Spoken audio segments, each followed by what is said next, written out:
Right now is an excellent time to be an NBA fan, not just because it's the NBA postseason. That's only like 50% of it. The other 50% goes to the uncertainty of knowing who's going to be playing in the NBA finals. I remember finals fatigue between 2015 and 2018. We got Golden State versus Cavs, Golden State versus Cavs, Golden State versus Cavs, Golden State versus Cavs, and people were burnt out. I remember Stephen A. Smith saying, we already know who's going to the NBA finals, Cavs and Warriors. So there's no room to speculate here. There's no need to watch the first, second, or even the conference finals. Now, he didn't say that. I'm just paraphrasing. That's the implications of what he said and how people perceive the NBA in the NBA finals. We already know the story.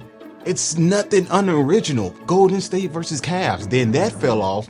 And then we started looking at teams like, okay, this team can make a run for it. This team can make a run for it. And now we never had this much uncertainty in the modern era, in my opinion.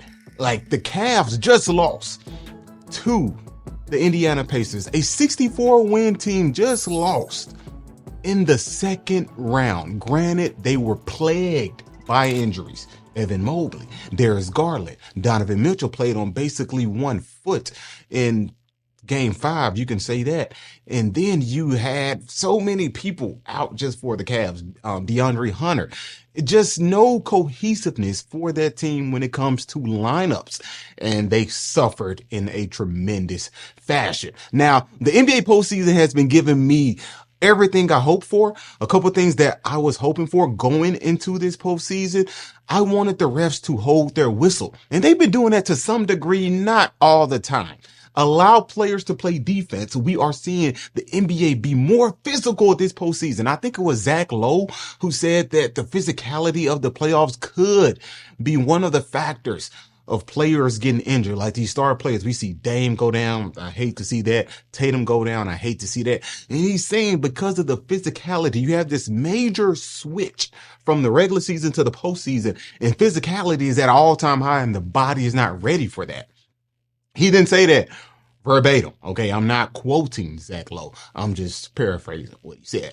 So we got the physicality. We have the defense, and we have players playing at an all-time level. Now, things that were not customary was something I already mentioned. The Cavs losing in round 2 to the Indiana Pacers. I had the Cavs winning this series in 6, even if Darius Garland didn't suit up for 1 game. Did I look at the Indiana Pacers as a fraudulent team going into the postseason? Yes, I did. I can concede that. I looked at the Pacers and I said, this is a good young team. They're fast. They like to get out in transition. They really don't have this set superstar that they look at that can give you 40 points a night, but they have Haliburton who can give you 30 on it any given night. Nembhard, who can give you 25 on any given night. Pascal Siakam, who's an NBA champion and played in big moments. Miles Turner, who's this stretch 3. You have Benedict over there, who's a great player coming off the bench. So they have a good unit.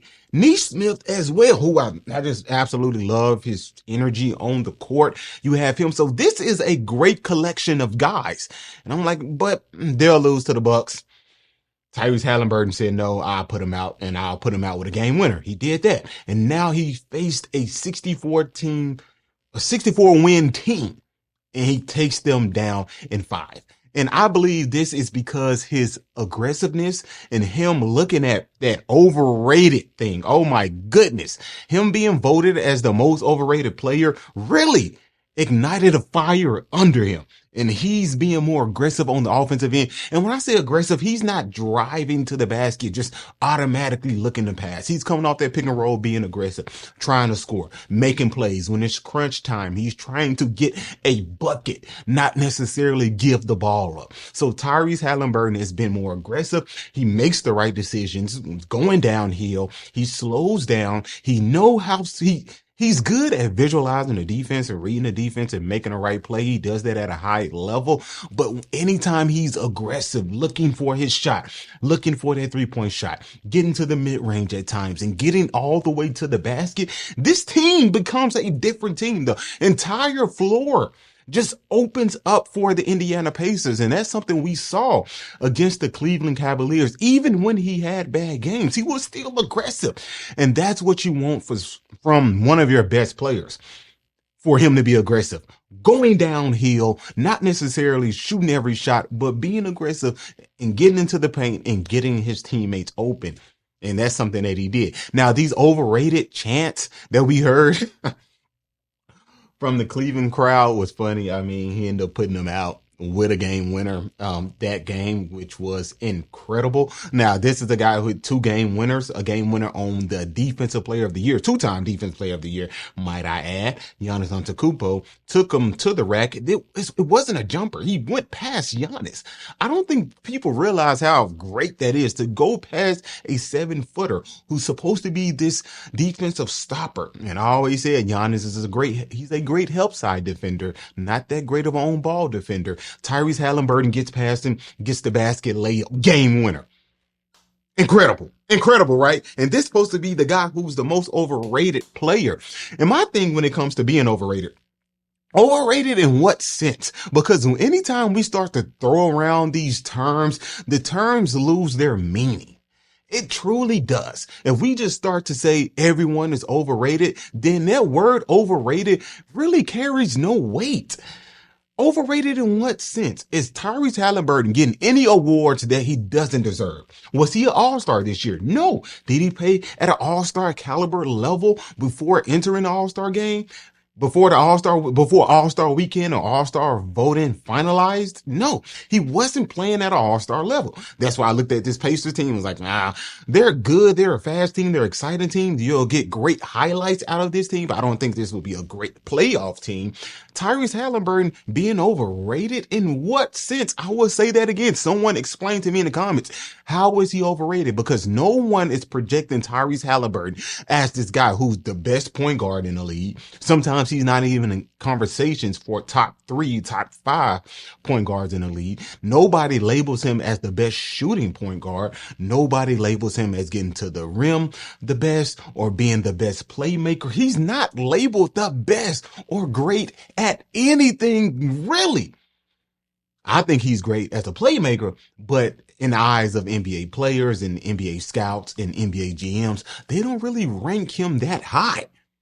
Or am I missing something? So how is he overrated? In what sense? Point to me some way that he is getting an award or getting recognition that he doesn't deserve. If he is, then he's overrated. But he just shut that down by beating Giannis and beating a 64-win team with Donovan Mitchell. Okay, so shout outs to Tyrese Haliburton. Now, the supporting cast, they really did their job. Andrew Nembhard. Now, I didn't really know who Andrew Nembhard was coming out of college. All I remember is me laid up in bed with my wife. I'm watching the Lakers versus the Indiana Pacers, and a guy named Andrew Nembhard hit a game winner on us. I think it was 2021, 2022 season, and Andrew Nembhard hit this game winner. I'm like, who is this guy? And come to find out, he's a great player. And this man has been performing well in the postseason. He's great at using his body. He's great at playing off the ball. And anytime he's attacking, he's throwing down that shoulder. Bam, he's moving you out the way. He's getting to a layup. He can knock down the 3. He plays off Tyrese Haliburton so well. It's just a good fit, those two. And he's gritty on defense. I mean, he is extremely fiery as a defender. And that is like one of my problems goes back to Luka. Like Luka 6'8". I expect Luka to give more effort and be a better defensive player. When you have somebody like Nembhard who's 6'2", I think 6'3", maybe 6'2", who gives you so much effort on the defensive end. And that's something that you just have to appreciate. Then you look at Nesmith, Aaron Nesmith, who's a great athletic wing, who can defend, who can knock down the 3, who doesn't give up. Like, I remember what was this, game 5? It was the first quarter, I think. And he went up for a layup, missed the layup, but still somehow got the rebound and put it back. Like, he was falling down, got the rebound and had a putback. Like, he doesn't give up on the offensive glass. He doesn't give up on the defensive end. At times, can he be over aggressive? Yes, not to the extent of a Lou Dort, but sometimes he can be a little bit over aggressive. We saw him do that down the stretch against the Cavs in game 5, a Donovan Mitchell was coming off a screen to get that 3-point shot, and he was just overzealous and committed a foul that really could have changed the game if Donovan Mitchell made at least one of those free throws, but he missed all three. So Nesmith, excellent player, fits his role great. Pascal Siakam. I mean, Pascal Siakam is doing what Pascal Siakam does, and that just plays championship level basketball. Plays great defense, great at switching. Miles Turner is doing what Miles Turner does. Obi Toppin is taking the ball off the rim and going coast to coast for layups. I mean, that's incredible. And this is the same Obi Toppin that people laugh at on the internet, which is crazy. It's showing us how much basketball has evolved. Obi Toppin goes between the legs at least 6 times a game, right? At least 6 times a game, you will see Obi Toppin go between the legs. And we all get bored, like, oh, okay, can this dog do a new trick? Now, I'm not calling him a dog. I'm just saying that's the way people look at it. Like, I'm tired of this. Can this guy do another trick, please? If he was doing that in the early 2000s or in the 90s or in the 80s, we will be so excited. I mean, we will be vibrant, glowing if we saw somebody do multiple between the leg dunks in a NBA game. But he's been doing it during the regular season. So he's running the floor, he's getting blocks, and he's, most importantly, he's knocking down like the corner three. This is just a great Indiana team. As I said, they really don't rely on a superstar. They're not relying on Tyrese Haliburton to give them 30 or 40 points a night. They are playing off the ball. He's swinging the ball. He's going downhill off the screen and rolls, and he's making the right play. They swing it. People cut to the dunker spot. They get easy dunks. They get backdoor layups. They run in transition and knock down threes. And most importantly, they don't give up on the defensive end. This is just an excellent team. It's almost like a well-oiled machine. We'll see how much this favors them in the conference finals, but the supporting cast was excellent against the Cavaliers. I mean, just chef's kiss, phenomenal. Let's move on to the Cavs. To be honest, the Cavaliers, they just fell apart. And we all know that. And it was due to injury. We had the toe injury with Garland, Evan Mobley out, DeAndre Hunter's out. Donovan Mitchell is not 100%. So what do you do from there? You really can't do much, especially when you have this Indiana Pacers team hitting on every cylinder. I mean, just making a ton of noise. And they cannot miss a three. They're running up and down the court. They're playing great defense. They're playing team basketball, and they're not relying on one guy to initiate the offense. So there you have it. And the Cavaliers just fell apart. And someone explained to me, a doctor, if you are a physician, you work in sports medicine, sports science, kinesiology, whatever. I need someone to explain to me, why are we seeing so many injuries in today's game? We didn't see this many injuries in the 60s, 70s, 80s, 90s, early 2000s, 2010s, but we are seeing injuries galore when we have some of the best technology, some of the best medical staff, and even some of the best technologies in our shoes. And players are still getting hurt. Someone explain that to me. Somebody please explain that to me. Now, the question comes up. Can Donovan Mitchell really lead a team? And we don't know. We don't know. If this team was healthy, I can be able to make a fair assessment and say, yes, I believe Donovan Mitchell cannot lead a team. But after his top guy, his defensive player of the year, and his wing defender went down, I cannot really make a sound judgment and say Donovan Mitchell doesn't have the ability to lead a team to an NBA championship. I think that he can. And I think if the situation was what he wanted the situation to be, healthy teammates, I think we will see the Cavaliers in the Eastern Conference Finals this year, but that's just not the case. So can Donovan Mitchell lead a team? I think yes, but do we really know? We really don't. We really don't know if he can be a number one option on a healthy championship contender. Okay, healthy championship contender. Yes, I can talk about the bad history the Cavs made in the second round. They lost 3 home games. Never before in NBA history, according to my research. I don't have a team of researchers on my team, but according to my research, never in NBA history have we seen a team have 60 plus wins, the number 1 seed, and lose 3 times on their home court. Never.